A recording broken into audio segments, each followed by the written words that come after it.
All right, this discussion is about human-centered AI product, and I focus more on the human-centered product than on the AI. So first, at the initiation, you want to have what I like to memorize as silk. So if you're a large enterprise, you might have lots of budgets, you know, 550, $500 million. If you're a small enterprise, you might have small budgets, you know, 5,000, 25,000, 100,000. But it's the same idea. You want to have first a VC model mindset where you set aside a certain amount of money and you want to have as much bang for your buck with that money. Second is you want to identify problems worth solving. You can't chase 500, but you can probably chase 2, 3, 4, 5 at the same time. And if it's only one, that also works, but you probably want to try at least more than just one thing.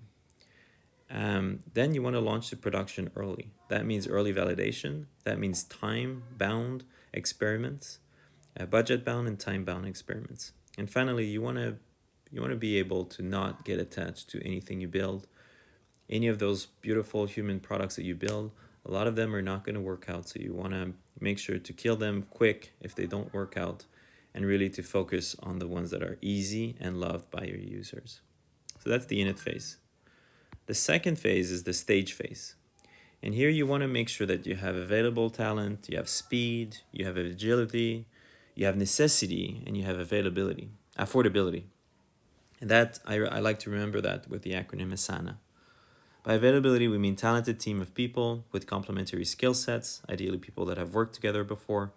You want small teams, 3 to 5 people. If you count around the table more than 7, 8, 9, 10, 20 people, you're most definitely wasting a lot of time. So make the team small.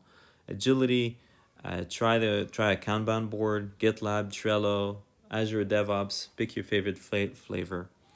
Necessity, you want the CEO or the decision makers of your organization to really be engaged, right? The ideal scenario is somebody who's a CEO who's engaged, you know, in Figma or other such design tools, engaged at the inception and engaged at the quality control. And finally, affordability. If you're burning more than $100,000 per month, you're probably spending too much. And if you're burning less than 10 or 20,000, you're probably not spending enough. There's a sweet spot, and if you only have 3 or 5 people team, your sweet spot is less than $100,000 a month per project, per product. All right. So once you've set up the stage, you want to commit, right? To some of those ideas, the ones that you really want to accelerate. So you have a solid prototype with a great UX. It's a clickable prototype. You have users who want the product. That means recorded interviews using the prototype. You have a plan with clear achievable milestones from May to June to July. You have a prioritized list of features. You can use Fibonacci score to do that effectively. You have identified the risk and some mitigation, could be HIPAA, GDPR, CCPA, and others. You have an estimated cost, monthly burn, which you control, and you really support the team. That means you remove the bottlenecks so the team can go at full speed. To really, coming back to the K in the first framework, to really be able to go quick, to launch production early, but kill the dogs and accelerate the stars. And if you have a great team that's agile and that's moving fast, and that's people don't want to work on a product that's going to fail. So better pull the plug quickly and reuse those people for other things that are more valuable. So the way I remember this one is puppies. All right, you got to commit to your puppies and make them grow into stars. All right, now comes the pull phase. So when you pull things, that means that you pull together the right list of features. You might have the most important features, A, B, C, D, E. B might be much more important than C, but B would only be 2 weeks equivalent of work, whereas C would be 8 weeks equivalent of work. But you get a sense of how long it takes, just looking at the features. And that might be, let's say, 22 weeks of work. But if you have a team of 3 and things can be parallelized sufficiently, you might have 2 months of work. So that's good enough. That's a good starting point. But you might also discover that there's other things, and that comes the next phase, and that's merge. As you go and as you work, you're not just going to have features that you're going to build. Your team is going to have bugs, whether it comes from the data, from the users, from going too fast, etc. Your team's also going to incur things that are visible, So features and bugs are both visible, but you're going to also incur things that are invisible. So you will have tasks that will involve trade-offs between doing more features or addressing technical debt. And you will have risks that you need to mitigate. And those risks and technical debt are really invisible until they show up and they slow you down. And a team that has too much technical debt just won't be able to produce much features over time. So once you've addressed this trade-offs and you manage it as you produce, it's time to push. And there's really two ways to think about pushing, right? And pushing fundamentally is a communication exercise. It's a language exercise to find your rhythm, to find a way to go really, really fast as a team. And there's two primary modes. There's synchronous communication and there's asynchronous communication. Synchronous communications means daily check-ins, right? Short check-ins. They could just be 15 minutes, 10 minutes, but it's important that the team stays in touch, whether it's the designers or you only have 3 to 5 people, so it can go quick. You discuss what you've done, you discuss what challenges you face, and you just coordinate. One product review per week, that can be a broader team. You could go from 3 to 5 people to maybe 15, 20. I could even be a larger audience. There's no real limit there. And then you have a continuous release to dev every week. You want to have one release per week to staging and one release per week to prod. So after 1 week of testing your staging release, you push it to prod, so on and so forth. And there's all kinds of DevOps approaches that you can use there, but I'm not going to go into details. I have a lot more passion around asynchronous because I think that it's very obvious and visible how to have good synchronous communication.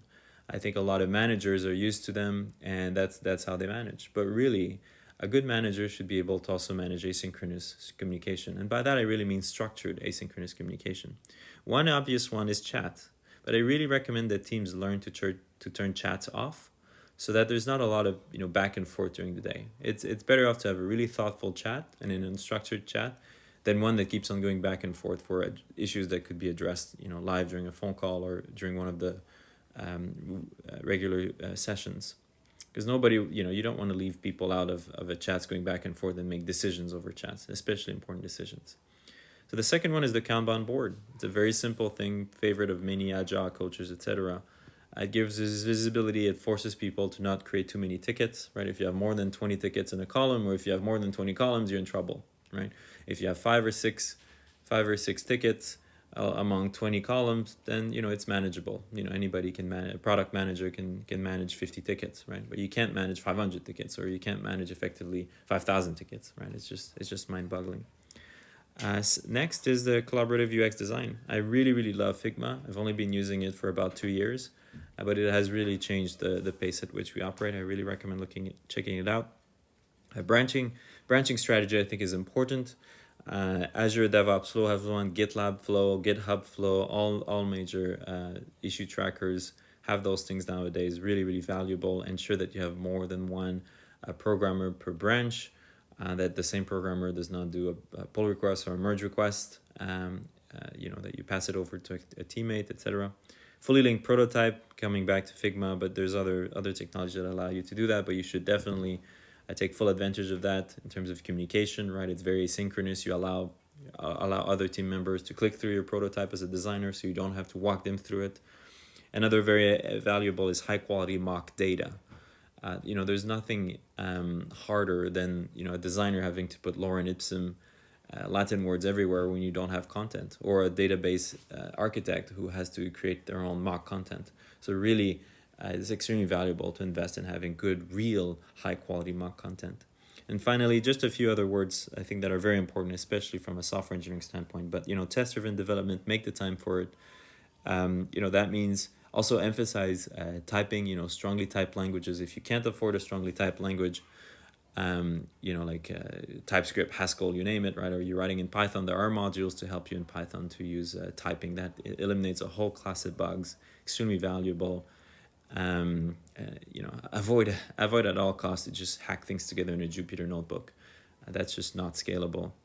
Linting, so that code is consistent, having a good cleanliness there. Full unit test coverage, best practice again around test-driven development, and then end-to-end integration testing. So if you do all of this, I think you'll have a lot of success.